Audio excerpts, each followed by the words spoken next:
It's finally here. Sometimes there's a movie that comes out that I feel like was just perfectly made for me, okay? The Idea of You, a rom-com about Anne Hathaway playing a single mom who catches the eye of totally, definitely not Harry Styles, brought to you by the guy from Bottoms. I saw the first trailer for this a while ago, and I have been counting the days, believe you me. I mean, we all know how much of a masterpiece the After franchise was, right? So, like, trust me, I've already got 18 seatbelts on for this train wreck of a mixed metaphor, and like I said, it's finally here. So come along, kids, let's take a walk and check out The Idea of You. But before that, really quick, this video is brought to you by Skillshare. Somehow, summer is almost here. 2024, almost halfway done. What is happening? And for a lot of you, probably, summer means slowing things down a little. You know, school's out, work is slower, usually. What better time to get started finally learning that thing you always wanted to learn than right now? Golly gee, I sure wish I could learn how to draw and animate. Well, Skillshare has a whole learning path just for people like you. But Alex, how do I know where to start and where to go from there? I'm so glad you asked that question, conveniently. Well, Skillshare has the answer to all of this with what they call learning paths. Learning paths are where they've bundled several classes together all on the same topic to cover first starting out as a novice and then going all the way to professional skill level and everything in between. Let's say you're thinking about opening an Etsy store. On the learning path, they teach you how to even start thinking about your shop, then how to build it, how to take photos for whatever you're selling, and now suddenly you've got an Etsy store that's better than like 90% of all the other ones. Or let's say you love watching YouTube and you think that you'd be pretty good at video editing. Well, they have a whole learning path just for how to do pretty much everything in DaVinci Resolve, which is quickly becoming the go-to editing software these days, because let me tell you,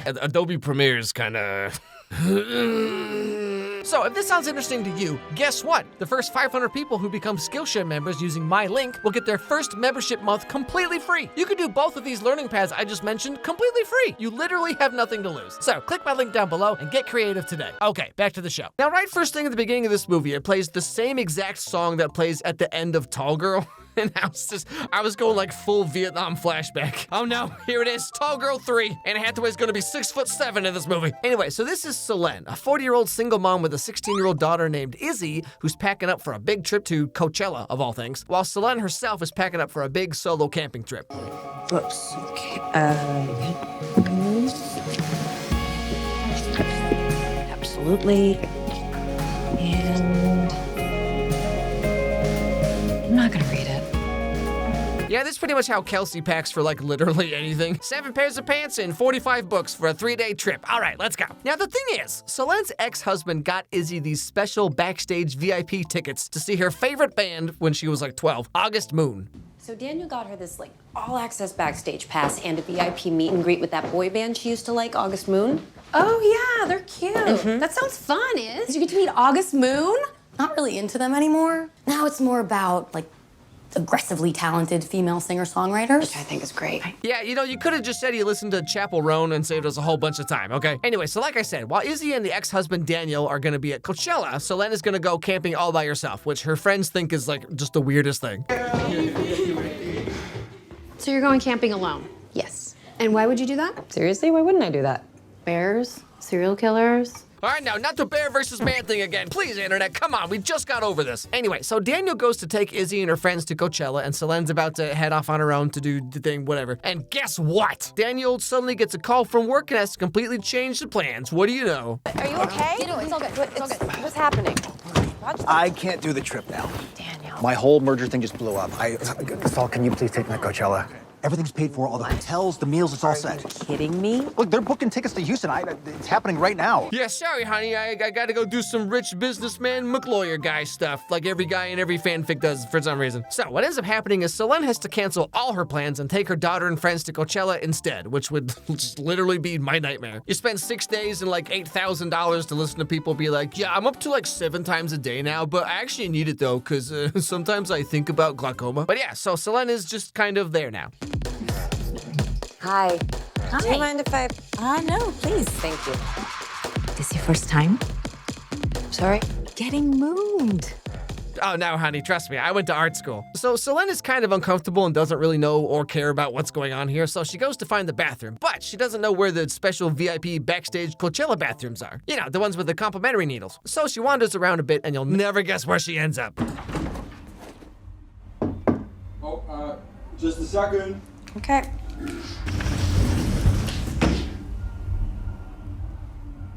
Hi. Hi.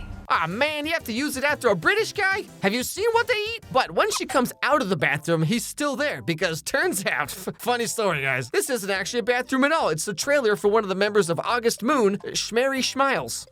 Are you a part of that ASMR community that gets off on listening to people pee? No, Because I don't think you can just go around assuming. It's actually my trailer.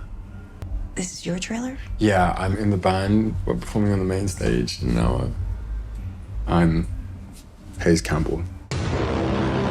That's right, somehow she wandered her way backstage and peed in the lead singer of August Moon's bathroom. And Hayes is just like completely unfazed by any of this. Here's the third time this week, I tell you what. Hey, you know, if you wanted to,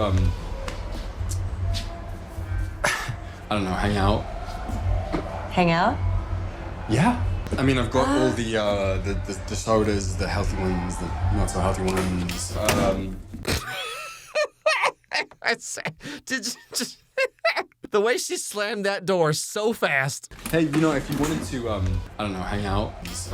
I'm all in, baby, let's go. So they get to talking about how she's here for her daughter, but her daughter wasn't too thrilled about it because she's too old for boy bands now. You know how it is. Beer, we have wine, vodka. I'm actually with my daughter for the August Moon meet and greets. Your daughter, she's August Moon fan. She was. At this moment, today, right now, you are so 7th grade. Hey, wow, let's just walk that back a little bit there, okay? My entire personality is based around how nothing will ever be as good as the stuff I liked when I was in 7th grade, okay? Because it's easier to do that than to blame my own life choices for why I'm not happy anymore. So let's just back off the sass a little bit, huh? Anyway, so they kind of hang out for a bit, but then he has to go do the whole pop star thing, so Solene goes to do the meet and greet thing for the VIP thing with her daughter, who's kind of starting to pick up on some weird vibes going on here. What's happening to you guys? Oh, we met earlier. Totally taken up enough of your time. Thank you so much. Introduce me? Oliver Hoyt Knight. This is Izzy. This is Georgia. Zeke. And still don't know your name. I'm Solene. Now, this scene's important here because this is the first time in the movie that her name is actually spoken. Otherwise, up to now, she's called Mom, Honey, Hey You, and so on. And this is the first time she's like acknowledged as her own person. And it doesn't stop there, okay? Because at the show later, it kind of sort of seems like Hayes dedicates a song to Solene, just right there in front of everybody. Yeah, you know that part where he's like, I love your hair and all those annoying, off-putting personality traits you have? Yeah, that part's totally about me. Now, later on, after Coachella and everything's all done, Solene's working on her art gallery that she owns because of course she does. Watch out, Hallmark Channel. Amazon's coming for you. And on this very day, you'll never guess what happens. Hayes Campbell, of all people, just shows right up to Solene's art gallery of all places. Now, for some reason, at first she's kind of mad that he's like buying all the art that she's selling, which seems like a weird way to run a business. But hey, what do I know? I just make cartoons. This is real art. These are real artists. They take their work very seriously, and you're coming in here like, I don't know, like you're buying apples or something. Honestly, I genuinely connect with it, and so I would really like to buy it if it's okay with you. Okay. And for the record, you have never seen me buy apples before. And after buying all the art, Solene takes him to her friend's art warehouse where there's even more stuff to show off, like her shoulders. Yeah, okay, I'm on to you, Solene. You ain't slick. But of course, the conversation goes from talking about art to talking about like life stories and stuff they could never tell anyone, but somehow it just feels so natural with you. I was an art history major, although I started out as pre-med. A doctor. I was an 18-year-old people pleaser from New Jersey, but then I took an art history class for the credits and I fell in love. Tell me, how does one find oneself in a boy band? It's very random. You know, like, slight tangent, but Anne Hathaway is so pretty, right? Like, what the heck? And the whole premise of this movie is like, what if this hot young pop star guy fell in love with you, a 40-year-old single mom? But like, it's Anne Hathaway? Like, every mom watching this movie is probably like, well, yeah, sure, if I look like this, my life would probably be pretty cool too. Now, they both get hungry and they want to go get some food, but remember, Hayes is like all famous and stuff. All time on Hillhurst? Popular spot. It's pretty popular, I guess. Okay. Actually, let's go to my house. I'm gonna make you a sandwich. Code red, run for your life, it's an ambush, code red! Also, I love how Uber Eats just like doesn't exist in this world. Oh man, I'd sure like to eat at a restaurant, but I'm too famous. Golly gee whiz, if only there was some way to get food from a restaurant and eat it somewhere else. But yeah, so they hop on over to Solene's house so she can make him something. But what do you know? Crazy timing, the fridge is broken and all the food's going bad? No, it's my fridge is broken again. So I was just seeing how long it's been down. But if Oh no, I mean, this has definitely got like a week left on it for sure. Oh my God! No, it doesn't. So they clean out the fridge together and finally get some food made, and then of course they continue the conversation from before about each other's like dark, brooding backstories and all that. Like Hayes auditioned for the group when he was 14, and now that he's famous, his dad is suddenly deciding that he just really wants to be in his life, just randomly out of nowhere. Dad's wanted a lot more of a relationship in the last few years, which is really funny timing given that he wasn't really there for the first 16 years of my life. Now he wants to be best mates. It's hard to trust people, isn't it? And then of course Solene's like, oh, are we sharing trauma baggage? You want baggage? My dude, I'm a 40-year-old single mom. You want baggage? Where the heck do I even start? We were out at dinner with his work friends, and I was repeating some stupid gossip about someone we all knew who cheated on someone else, and the whole table went silent. And I look at Daniel, and he won't look at me. But you know, jokes aside for a second, this part of the movie is just so perfect. Like, the way Anne Hathaway's character talks about how she found out her husband was cheating and how she felt and all that, like, just everything about this scene is something that can really only be done by someone with real life experience. Like, there's something in her performance here that's not even acting. It just feels like someone reaching back into their life and telling you something with words, of course, but also, like, the little face and eye movements you get here. It's like, you can't write this. This is something real, you know? But, like, imagine cheating on Anne Hathaway. Like, even just on the most surface level, most shallow, like, whatever. Like, your wife looks like this, and you're like, nah, are you stupid? Anyway, so then Hayes does the hottest thing a hot guy could ever do, besides having forearms, apparently.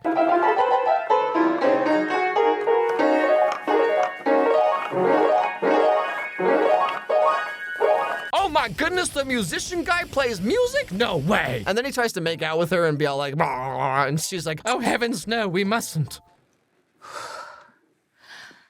I could be your mother, You're not. but I could be. So when can I see you again? Hayes, Solene. I can't do this. Why is that? Because you're you and I'm me, and we just don't fit. And so she sends him on his way. Now, later on, Solene takes her daughter to the summer camp from The Parent Trap, and so basically she just like has the house all to herself for a while. And one night, she's intensely, eagerly studying the title page of this book. Like, come on, I know you haven't made it past the table of contents yet there, okay? I know what a book looks like, you can't fool me. Anyway, suddenly, Hayes starts texting her out of nowhere, and all that resolve she had before when she was like, oh no, we couldn't possibly, Mr. Darcy, it just wouldn't be right. All that goes right out the window in like 30 seconds when he invites her to his hotel room in New York City, and she just kind of, oh, to have no pets or anything and be able to just fly across the country for a booty call at a moment's notice.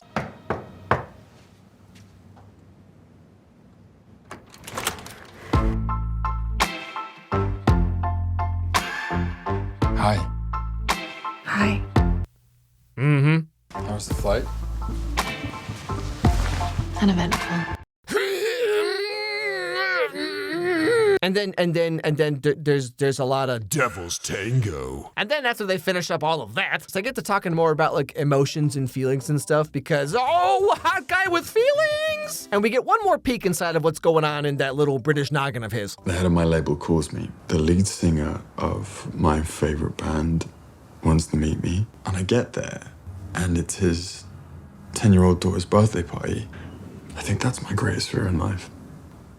That I'm a joke. Oh, so that's why you're dating a woman twice your age. See, look, guys, I'm not just for kids, okay? This woman knows all the words to the Gummy Bears theme song, all right? Anyway, so long story short, he invites her to go with him on his European tour so they can, like, hang out in hotel rooms and, you know, make paper snowflakes, I assume. And one day on this tour, they go to Ibiza. And this is where things kind of start to unravel a little bit. So everyone there's, like, really young, right? The guys are all 23, 24, and their groupies are totally, definitely 19, you know what I'm saying? And everyone's kind of weirded out that Hayes is dating this 40-year-old woman, of all things. And then Hayes, you know, really upped the ante when he dedicated a song to me. Closer? Of course, that was the one. We do that when one of us finds a girl, or in Hayes' case, a woman. Cute. We pretend to change the set list at the last minute. It's a bit. It's a bit. Wow. That's right. The truth finally comes out. The other shoe drops. The calculator app on his phone was fake the whole time. Ha, see what I tell you? Men are all the same. They only want one thing. Banjo-Kazooie 3. Turns out this whole, like, meeting up with hot ladies, dedicating a song to them at the show, like, this whole thing has just been a bit that they do, like, all the time. And so more than anything, Solene's just kind of embarrassed and feels pretty dumb that she would fall for all this. Sporty and clueless, I guess. Can I explain myself? It was stupid. I was trying to impress you. And it worked. I actually liked You know what, Hayes? Not that that's any of your business. I got swept up in the idea of you. Oh, she said the name of the movie in the movie, guys. That's why it has 81% on Rotten Tomatoes. I don't think you ever even gave us a chance. I mean, does anyone in your life even know about me? Does your daughter? Do your friends? You're ashamed of me. Is that it? I am ashamed. Well, yeah, of course I'm ashamed. I'm banging the guy who was in the Camila Cabello Cinderella movie. James Corden and Camila Cabello in the same movie, and you said yes? No, actually what she's referring to here is how she feels weird about dating such a young guy because one of the giant chips on her shoulder is about how her husband left her for a younger woman, which she thought was like pathetic and gross and all that. And now here she is dating a guy even younger than that. So she's not quite sure how like icky she's supposed to feel about this. Like the movie kind of touches on this a little bit, but it doesn't really go into it nearly as much as it could have. Like it's just kind of like, hey, is it weird that I'm dating someone way younger than my husband was doing when he cheated on me and then I said it was gross? No, it's not weird. Why not? Because I said so. Oh, okay, cool. And so after talking and crying for a while, Solene and Hayes break up. However, when she gets back home from Europe, turns out there were some paparazzi dudes who took pictures of them like making out in Paris and stuff, and now it's all over the internet. And of course, this also means that her daughter now knows about everything, and she's upset that her mom didn't even tell her in the first place, but more so she's mad at what people are saying about her. And this gives us the greatest line in the entire movie. You like him? Yeah, I do. Is he a feminist? I mean, he is still a guy. Right. But yeah, he's a feminist. Why would you break up with a talented, kind feminist? What? Okay, I'm sorry. Can we please just run that one more time? Yeah, he's a feminist. Why would you break up with a talented, kind feminist? Okay. 80% Rotten Tomatoes, everybody. But yeah, so then Solene like completely changes her mind again and goes to see Hayes when he's in LA, and they get back together again. It's gonna be a lot. We're ready. We'll just delete all our social media. You sure? Ignorance is bliss. Yeah, you know, it's really the best thing you could do in this situation, because trust me, no one gets more upsetty spaghetti about anything than chronically, terminally online kids who've never been in a relationship before seeing a happy couple who aren't like literally exactly the same age. Now, of course, okay, surprising nobody. Once this is all public, suddenly Daniel, of all people, the ex-husband, remember that guy? Just not having any of this, my ex-wife is dating a hot young rich guy nonsense, thank you very much. What's your end game here, bro? Bro.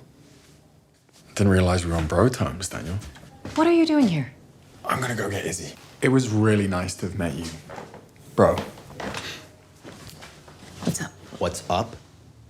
Yeah, you can tell this man is at his limit, okay? I mean, he's so mad he's got both thumbs in his pockets. I haven't seen a grown man get this angry since I went to my 6-year-old nephew's soccer game. But yeah, so now that Solene and Hayes are public, suddenly anyone and everyone has an opinion on all these things that do not affect them in any way whatsoever. What do you have to say to all the crazy girls with broken hearts? What a dumb question. Hey, how's it going? Spice Channel News. Just wanted to ask you a quick question here. What do you have to say to all the heartbroken fans out there who somehow thought they would have a chance with Hayes Campbell? Freaking get wrecked, nerds. But of course, long story short, this all ends up being too hard on Izzy because she's still in high school, and high school kids, famously known for their complex, nuanced thoughts and empathetic tendencies, are making Izzy's life kind of suck. There's that guy in band, Trevor, you know, that I really like. We've been texting, and I thought he liked me too. But then you know what he said to me today? Tell your mom I turn 18 in a month. Well, you see, that's what Jennifer Lawrence is for, okay? Have I got a movie for you? And so, in the end, Solene and Hayes decide to finally break up for reals, for serious, because it's just not fair to Izzy. Just promise me you'll revisit this in 5 years. Izzy will be out of school, and I'll be some D-list celebrity that nobody gives a Shrek? about. If you get a shot at happiness, you take it. And then 5 years later, Hayes' BBL finally all healed up, and guess what happens? I'll be back there with your name on it. Yeah.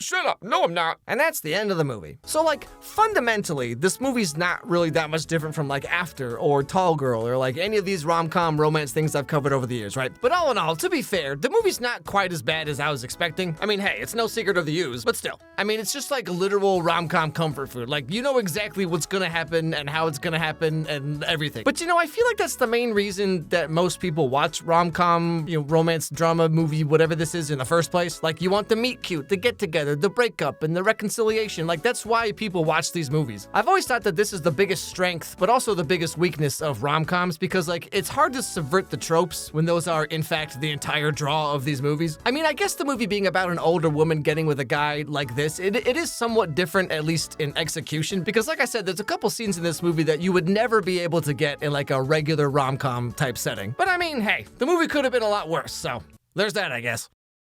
Hey everybody, thanks for watching this video. If you liked it, please watch another one, because that's how the algorithm works. So click on this one that's being recommended to you right now, right here on the screen. It actually helps a lot if you do that, because like that's how YouTube knows that my videos are worth caring about. Also, if you have any movies or TV shows you'd like to recommend, send me an email at alexmeyerscontact@gmail.com, and I'll put them on my absurdly long list of movies that I need to get to at some point. Anyway, hope I made your day a little bit better, and I'll see you all next time.